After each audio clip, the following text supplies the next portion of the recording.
2024 के लोकसभा चुनाव में संयुक्त जनता दल के प्रमुख और बिहार के मुख्यमंत्री नीतीश कुमार के पार्टी को 12 सीट्स मिली है।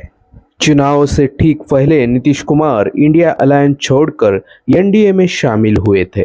दरअसल नीतीश कुमार को पलटू राम कहा जा रहा है, लेकिन इसी नीतीश कुमार की बीजेपी को सत्ता स्थापन करने के लिए जरूरत होगी, क्योंकि नीतीश कुमार के पास महत्वपूर्ण 12 सीट्स है।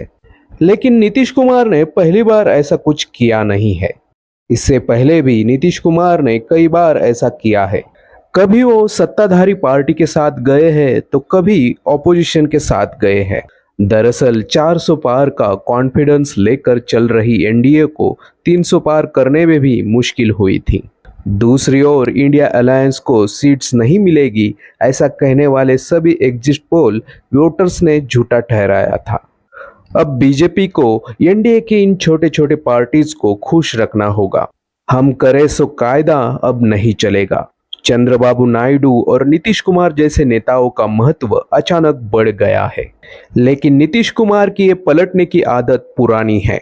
जनवरी 2024 में नीतीश कुमार ने इंडिया अलायंस को छोड़कर बड़ा झटका दिया था। उसके बाद उन्होंने बिहार में आरजेडी के साथ जो गठबंधन था उसे तोड़ा और बिहार में बीजेपी के साथ मिलकर सत्ता बनाई। इससे पहले 2022 में नीतीश कुमार एनडीए का पार्ट थे और बीजेपी के साथ सहायता से उन्होंने मुख्यमंत्री पद पर अपना कब्जा कर लिया था। लेकिन 2020 के विधानसभा चुनाव में बीजेपी ज्यादा सीट जीती थी। उनका उस वक्त कहना था कि बीजेपी चिराग पासवान की जनशक्ति पार्टी का इस्तेमाल जेडीयू के वोट्स कम करने में कर रही है, इसलिए उन्होंने 2022 में बीजेपी का साथ छोड़ा था। उससे पहले भी 2015 में बिहार विधानसभा के इलेक्शन में आरजेडी जेडीयू इन दोनों ने कांग्रेस के साथ मिलकर महागठबंधन बनाया था। बिहार के 243 सीट्स में से इस महागठबंधन को 178 सीट्स मिली थी, लेकिन फिर भी इन तीनों पार्टीज का महागठबंधन ज्यादा देर तक टिक नहीं पाया था और 2017 में तत्कालीन मुख्यमंत्री तेजस्वी यादव पर भ्रष्टाचार के आरोप हो जाने पर नीतीश कुमार ने उनसे इस्तीफा मांगा, लेकिन तेजस्वी यादव ने इस्तीफा देने से मना किया और 2017 में नीतीश कुमार ने महागठबंधन से बाहर निकलना उचित समझा और इसके बाद वो फिर से एनडीए में शामिल हुए। अब बात करते हैं 2013 की।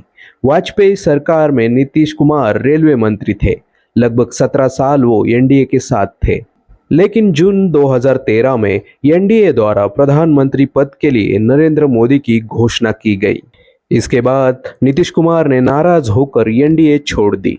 एनडीए से बाहर निकलने के बाद नीतीश कुमार ने कहा कि बीजेपी के वरिष्ठ नेता लाल कृष्ण आडवाणी के साथ अन्याय हुआ है, उन्हें जानबूझकर साइड में किया जा रहा है। तो कहने का तात्पर्य यह है कि मोदी गुजरात के सीएम से लेकर भारत के 2 बार पीएम बनने तक सभी फैसले उन्होंने खुद लिए हैं, यानी इट्स माय वे और स्काई वे। लेकिन इस बार पहली बार होगा जब उन्हें मिलीजुली सरकार में सबको खुश रखते हुए निर्णय लेने होंगे। वैसे देखा जाए तो एनडीए को बहुमत है, लेकिन यह सरकार हैंडल विद केयर वाली होने वाली है, क्योंकि एनडीए में 2 अनप्रेडिक्टेबल प्लेयर्स है। एक का नाम है चंद्रबाबू नायडू और दूसरे का नाम है नीतीश कुमार। इन दोनों का ही महत्व अब बहुत बढ़ चुका है। ऐसे में इस सरकार का भविष्य क्या होता है, ये तो आने वाला समय ही बताएगा।